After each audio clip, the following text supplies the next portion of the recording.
নমস্কার, দেখছেন talk to Bangla. আমি অভিষেক রয়েছে প্রতি সাথে এই মুহূর্তে যে খবর নিয়ে উপস্থিত হয়েছে। আপনারা জানেন যে পশ্চিমবঙ্গে ভোট হতে যাচ্ছে এই মাসেই, বলা যায় একদম আর মাত্র 23 দিনের ব্যবধানে।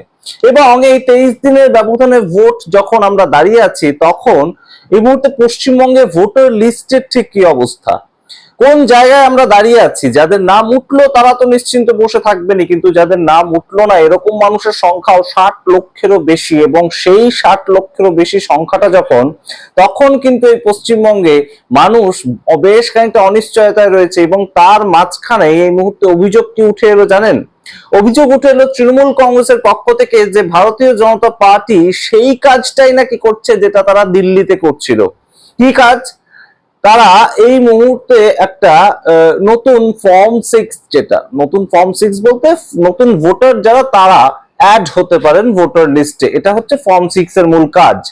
তো সেই ফর্ম 6টাকে একদম বান্ডেল বান্ডেল ফর্ম 6 তারা জমা দিচ্ছেন রাজ্য সিইও দপ্তরে। এবং সেই কাজটার যে ভিডিও, সেই ভিডিও ফুটেজটা লিক করে দিয়েছেন গতকাল তৃণমূল কংগ্রেসের সাধারণ সম্পাদক অভিষেক বন্দ্যোপাধ্যায় এবং তার সঙ্গে মহুয়া মৈত্র, তিনি কৃষ্ণনগরের এমপি। এবং তিনি সরাসরি ভিডিও বার্তার মাধ্যমে বলছেন যে কিভাবে ভারতীয় জনতা পার্টি মহারাষ্ট্র এবং দিল্লিতে যে কাজটা করেছেন ঠিক একই কাজের পুনরাবৃত্তি পশ্চিমবঙ্গেও করে তারা জিততে চাইছে। এবং তারা কোন কোন জায়গায় মানুষকে নতুন ভাবে অ্যাড করতে চাইছে ভোটার লিস্টে, যেখানে বিজেপির একটু ক্ষমতা কম, অর্থাৎ বিজেপির ভোটার সংখ্যা কম, মূলত সংখ্যালঘু অধ্যুষিত অঞ্চলগুলোতে, মূলত মুর্শিদাবাদ, মালদা, এই সমস্ত অঞ্চলগুলোতে। মহুয়া মৈত্র যখন এই কথা বলছেন, তখন তৃণমূল সুপ্রিমো মমতা বন্দ্যোপাধ্যায়, রাজ্যের মুখ্যমন্ত্রী, তিনি সরাসরি একটি চিঠি আবারও লিখেছেন জ্ঞানেশ কুমারকে উদ্দেশ্য করে।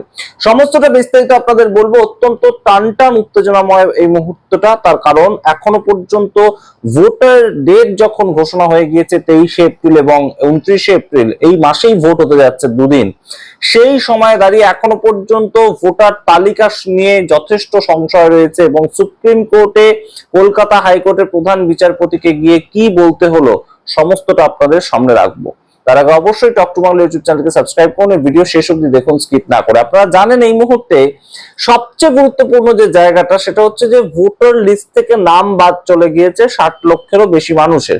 এবং ফাইনালি যা সূত্র মারফত খবর, প্রায় 90 লক্ষ মানুষের নাম ফাইনাল ভোটার লিস্ট থেকে বাদ যেতে চলেছে। এবং আপনাদেরকে জানাই এই ভিডিওতেই যে সুপ্রিম কোর্টকে এই মুহূর্তে কলকাতা হাইকোর্টের যে জুডিশিয়াল অফিসারদের দায়িত্বে রয়েছেন প্রধান বিচারপতি, কলকাতা হাইকোর্টের প্রধান বিচারপতি, তিনি জানিয়েছেন যে আগামী 7ই এপ্রিলের মধ্যে সমস্ত কাজ হয়ে যাবে এবং ফাইনাল ভোটার লিস্ট, অর্থাৎ সাপ্লিমেন্টারি ভোটার লিস্ট যেগুলো বেরোচ্ছে 1 নম্বর, 2 নম্বর, 3 নম্বর করে, সেটা বেরিয়ে শেষ হয়ে যাবে কাজটা। এবং 7ই এপ্রিলের মধ্যে সমস্ত কাজকর্ম শেষ করে পশ্চিমবঙ্গ ভোটের জন্য তৈরি হবে। এবং আনুমানিক যে সংখ্যাটা বাদ যাওয়ার একটা প্রেক্ষাপট তৈরি হয়েছে, 60 লক্ষের পরবর্তীতেও আরো 30 লক্ষ, অর্থাৎ 90 লক্ষ মানুষ বাদ যেতে পারেন। এখনো পর্যন্ত তেমন একটা ধরাক হচ্ছে, এমন একটা ভাবনা চিন্তা রয়েছে।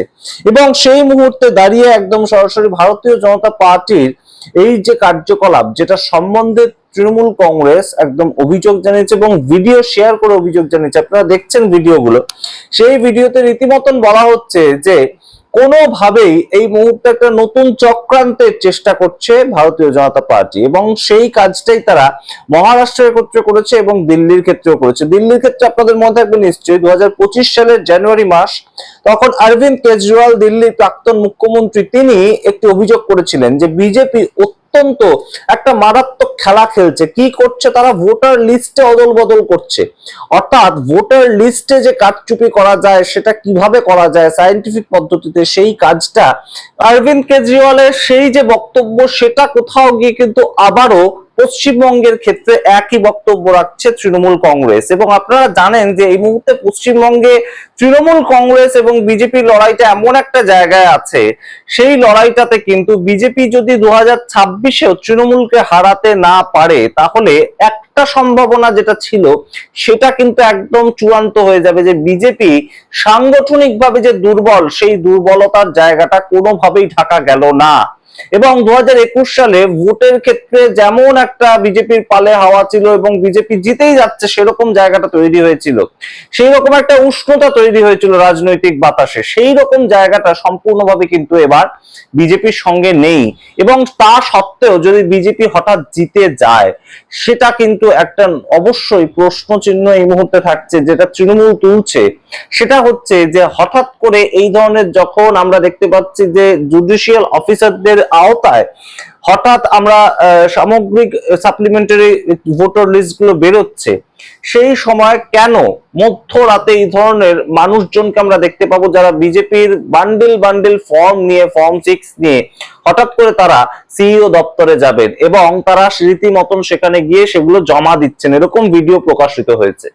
এবং মমতা বন্দ্যোপাধ্যায় সম্পূর্ণভাবে জ্ঞানেশ কুমারকে আবারও একটি চিঠি লিখলেন, যে জ্ঞানেশ কুমারের সঙ্গে তিনি গিয়ে দেখা করে এসেছেন, যে জ্ঞানেশ কুমারকে এর আগে একাধিক চিঠি লিখেছেন মমতা বন্দ্যোপাধ্যায়, সেই জ্ঞানেশ কুমারকে আবারও চিঠি লিখলেন এবং তিনি তাতে কমপ্লিট বিষয়টা এইভাবেই অভিযোগ করলেন যে পশ্চিমবঙ্গে যে ইলেকশন কমিশন চলছে, তাদের যে আধিকারিকরা চলছেন, তারা সম্পূর্ণভাবে বিজেপির কথায় কন্ট্রোলড হচ্ছে। এই বিষয়টা কিন্তু অবশ্যই একটা তাৎপর্যপূর্ণ বিষয়। এই মুহূর্তে সামগ্রিক প্রেক্ষাপটে যখন আর 23 দিন মাত্র বাকি রয়েছে ভোটের থেকে, তখন দাঁড়িয়ে যখন জুডিশিয়াল অফিসারদের দিয়ে পশ্চিমবঙ্গে এই সম্পূর্ণ এসআইআর প্রক্রিয়াটা শেষ করাতে হচ্ছে সুপ্রিম কোর্টের একদম পর্যবেক্ষণের মধ্যে দিয়ে, সেখানে দাঁড়িয়ে এই মুহূর্তে যে ধরনের অভিযোগ তৃণমূল কংগ্রেস করছে বিজেপির সম্বন্ধে এবং বিজেপির এই সামগ্রিক বক্তব্য সম্বন্ধে, যে ফর্ম 6 তারা নতুন নতুন সেই সমস্ত জায়গায় ঢোকাতে চাইছে, যে সমস্ত জায়গায় তাদের সাংগঠনিক দুর্বলতা রয়েছে, যে সমস্ত জায়গায় তাদের সম্পূর্ণ ভোট কম, সেই জায়গাগুলোকে তারা ভরতে চাইছে, অর্থাৎ মুর্শিদাবাদ, মালদা ইত্যাদি জায়গাগুলোতে। এবং বিভিন্ন কেন্দ্রে তাদের যেখানে ভোটের পার্সেন্টেজ মনে হচ্ছে কমে যেতে পারে, হিন্দু ভোটার কম রয়েছে, সেই সমস্ত গুলো তো তাদের মূল দুর্বল জায়গা। তো সেইখানে নতুন ভাবে ফর্ম 6 এর মাধ্যমে তারা নতুন ভোটার ঢোকাচ্ছে এবং ঢুকিয়ে সম্পূর্ণ মার্জিনটাকে বাড়িয়ে দিল্লি আবারও তার পুনরাবৃত্তি করতে চাইছে 2026-এ। আপনাদের সামনে রাখলাম পুরোটা। আপনারা মহুয়া মৈত্র কি বলছে, তৃণমূল কংগ্রেসের সাংসদ, অত্যন্ত ভোকাল সাংসদ, কি বলছেন অবশ্যই শুনুন এবং আপনাদের মতামত সামগ্রিক প্রেক্ষাপটে অবশ্যই কমেন্ট বক্সে কমেন্ট করুন। দেখতে থাকুন টক টু বাংলা, অবশ্যই টক টু বাংলা ইউটিউব চ্যানেলকে সাবস্ক্রাইব করে দিন। ধন্যবাদ। Hello, this is Mahua Moitra, Member of Parliament from the All India Trinamool Congress.